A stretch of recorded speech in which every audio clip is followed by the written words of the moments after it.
What's up? Talk a little bit about, we got to see the Lions Den kind of up close a little bit. Can you talk a little bit about what the pluses of that are for practice for you guys? It gives you a great opportunity just to evaluate them without any scheme. It's mano a mano. Can you get off a block? Can you make the block? And today it was maybe some guys that are a little bit down the depth chart and give them an opportunity to show what they could do. I was really happy with Tomasetti. Went up there, put his hat on the guy, big hit. That's how you can earn a job, covering kicks or something like that. It's just another opportunity to evaluate. It's another opportunity to step up in front of your teammates and show what type of football player you are. So I think there's a lot of value in it. I really do, because a lot of times when you're out there running offense or defense, their brains are spinning with scheme and just go play football. So that's been good for us. Plus it gets the juices flowing to start practice. 11 practices in, I think it is. Are you where you thought you would be, or did you have a good gauge of where you might be at this point? We really don't approach it that way. We just want to come out every single day and get better. I think we've done that. I really do. I think they got a pretty good grasp of what we're trying to do defensively, offensively, and special teams. We've laid a really good foundation. And the guys have done a great job investing, coming in and watching film, those types of things. So I don't really look at it from the big picture. It's just wake up every single morning, maximize that day, and I think our guys are doing that. I've been pleased with it. I think the coaching staff's doing a heck of a job. We've talked a lot about depth being an issue, but all right, let's talk about the guys that are on the field working every practice. What have you seen from those guys that you know that you're going to be able to build on working into the summer? Yeah, the attitude, the work ethic has been great. I think they're retaining a lot of the information. We're starting to play faster, which is going to be important to us. There's been some guys that I think obviously are doing impressive things. I've been very impressed with Hackenberg. Everybody told me ahead of time, but until you see it live, I've been very, very impressed with him. I think Donovan Smith's had a really, really good camp. I think Mike Hull has played extremely well. He's handling the Mike linebacker position, making all the calls. Amos is an impressive guy as well. I could go on and on. I don't like to really point specific guys out, but I've been impressed with a handful of the guys. I think Ficken, I've mentioned that before, I think Ficken's had a great spring. With those linebackers, last week we talked about the defense kind of being where you want to be. With Wortman and Brandon Bell specifically playing that field spot, if they kind of caught on there, if you did. Yeah, it's still early to tell. Mike Holes, like I mentioned, has jumped out to me. The other guys, it's still an evolution. We're wait and see right now. We'll have a better idea after we watch the spring game and really see how they compete. But I don't think those positions have been solidified at any point. And I would say that across the board. I want these guys to compete at the end of the spring. We'll look at it and see where we anticipate guys coming in the fall camp. There's very few spots that I feel are solidified at this point. You tried to plug in some new guys, obviously offensive line and wide receiver. How much, if at all, has that held you back in what you're trying to do offensively this spring?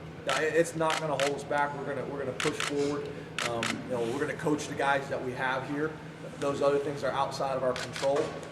The guys have done a good job. When we get to summer camp and the new guys come in, then we'll coach those guys hard as well. And whoever's going to give us the best opportunity to win. I don't care if you're in-state, out-of-state. I don't care if you're a senior or a freshman. I don't care if you're a returning starter. I don't care if you're scholarship or walk-on. We're going to play the best guys. This is not little league politics. Play play your son type of deal. We're going to play the best guys. Mike Hall said this. When you first got here, there was still with them circle the wagons, us against the world mentality, and he said he thinks the walls come down. What have you done to make the walls come down? It's never anything that I've done. It's what we've do as a whole family. I just think the more time that we get to spend together, they see the type of people that we've brought here, how we interact with them, at practice, how we are in meetings. When we're able to have these guys over our house for dinner, the more interaction we get, it's trust. It's trust that's built up. Trust that's built up with you guys, the people in the community, and all those types of things, and the consistency in our actions. So, I think it's naturally going to happen over time. I think it's getting better. I'm very, very confident that come the first game of the year, we'll have as good a chemistry as anybody in the country, because that's a focus of our program. Do you have any more thoughts as to format? You guys are going to let this guy just dominate the whole session, huh? Sorry. One of the louder voices. Have you given any more thought to the format for the Blue Wave game? Yeah, the format is really dictated on where we're at in terms of depth and bodies by the time the game comes along. At this point, we still plan on having a true spring game. We'll see how this week goes and affects that. What you probably can plan on is the O-line will be in a different color. Because we want those guys to be able to play on both teams if they need to be. We're not changing jerseys on the sideline, stuff like that. So we'll have a blue team, we'll have a white team, we'll break the coaching staff up, and then the O-line will all be in one color so they can run back and forth, probably gray. I know everybody's so consumed by the uniforms around here. Gray, and it's not a new statement. We're not thinking about wearing gray next year. It's just for this situation for the blue and white game. Is there one side of the ball that you're more comfortable with than the other right now? I think the defense typically is ahead. That's just the case. Line and assign and then run the ball. We've done a good job of that. It's obviously a little bit more complicated than that, but the defense is usually a little bit further ahead. I think our defensive staff and Coach Shoup do a great job. I think if you look across the board at every position, we're in pretty good shape with starters on the defensive side of the ball. Linebackers, the one issue that I think we got to get resolved. And we have some depth, especially on the defensive line. Offense, we don't necessarily have that at every position and every unit. If you break it down to O-line, tight ends, quarterbacks, running backs, and receivers. If you look on defense, I feel pretty good about the D-line. I feel pretty good about the Mike linebacker, and I feel pretty good about the secondary. The other thing I think with defense, you can solve some of your problems. So, say you don't feel as good about all three linebackers, you can go nickel and dime and do some things like that. On offense, if you don't have 5 offensive linemen, it's not like you can choose to play with 3. It is what it is. Can you speak to the importance of developing the backup quarterbacks or guys other than Christian this spring, and specifically how is O'Connor done coming in as an early enrollee? Yeah, obviously, depth at that position is going to be very, very important. How we call the game, will be affected, by our depth situation, the quarterback situation, the quarterback position as well. I think O'Connor, I'd like for him to get a little bit more confident that he can drive the ball a little bit. He's got a pretty strong arm. What I've been very impressed with is just his knowledge of the game. It comes pretty natural to him. He knows to go where to go with the ball. He doesn't panic. I've been impressed with that. I really have. But we just got to get him more confident with his footwork and his arm strength so he can make some of the more challenging throws. I think Crooks has done a nice job for us as well. Whip, brings value as well. But it's going to be interesting to see how that thing plays out. And then you got McSorley coming in as well, who was here today. Are there things, or is there a process where you can speed up the development of younger offensive linemen in case they have to be pushed into maybe sooner than you would have thought? Yeah, obviously time. Time and reps, but we only get so much time with them, and you only get so many reps. So that's the challenging part. But getting those guys to commit to coming in and watching a bunch of film, not only from practice, but all last season and the season before, even if it's a different team, it's still the same plays, and being able to grind and each play kind of pause the film pre-snap and say, how would I call this front? What blitz are they bringing? What is my assignment going to be? And really approach it that way. And getting guys to invest, coming in and watch film and talking ball and going through situations like that is going to help them take mental reps. There's a perspective of it.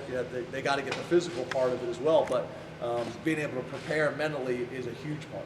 With a year under his belt, can Christian kind of help speed up the development and learning process for some of the young receivers, maybe Sean and DeAndre as well? Yeah. Have you seen that? Have you seen those guys develop chemistry this early? Yeah, I wouldn't say this. It's hard for him to do that at this point because he's learning. But what I think you will see is I think you'll see Christian taking all the wideouts and the tight ends, coming in and watching film with them all season, going out and throwing individual routes, going out and throwing 7-on-7. You got a much better chance to improve your passing game between the end of spring and the beginning of fall camp than you do your running game. It's hard to go out and work on the running game in the summer, in shorts and t-shirts. But the quarterbacks and receivers and the DBs, they can go out and work all summer long, get a lot of work done. With the gray jerseys, do you anticipate the offensive linemen being able to put 2 teams out there regarding the offensive line, or is it basically just put one team out there and kind of? We'll go 2 different teams at this point. We'll go 2 different teams. But again, if you get one guy that gets banged up, then we're gonna have to start running guys from sideline to sideline. Unless you feel like you can step in there on Saturday and get the job done. You did? we'll check with compliance. I think you might be able to help us. One of the things that's been important to you since the get-go is in relationship with high school coaches. Obviously, the coaching clinic here today, about 300 guys that are out there. What have you learned kind of about the area coaches just in, a weekend like this one, and how has that, been working like in practice and things like that? I think it's been great. We had good numbers. I think, considering, we didn't have a whole lot of time to get the clinic put together. I thought the administrative staff did a great job. I think the high school coaches were very appreciative. We had great speakers come in as well that did a great job for us. So it's been good, but it's a process. I think the clinic will be much bigger next year. We had good numbers. We got a lot of work done, and as much as we got work done talking X's and O's, it was also just kind of sitting around building relationships and getting to know guys. So it's been fun for me. A lot of my buddies, a lot of guys I played college ball with or high school ball, being able to come back and same with the rest of our coaches. So it's not really recruiting. It's not really work for us. It's hanging out with my buddies. Okay, last one. Before, what have you seen progressive from a group that has some returning guys outside, some young guys inside? What kind of progress have you seen in defense? Well, that's the one position I think we got as good a depth as any position on our team. Defensive end as well as defensive tackle. The move that we had to make, moving guys to the whole line, affected us a little bit at defensive tackle, but we did that because we have a lot of confidence in Taro Barney and I'm lost for a name right now. The freshman, Antoine White, who came in at mid-semester. We have a lot of confidence in those two guys. They're going to have to play for us. So the fact that they're doing a good job allowed us to move those two guys over to defense, and we still got pretty good depth. We got about 2.5 to 3 people defensive tackle that we feel pretty good about. Okay, thanks, Coach. Thank you.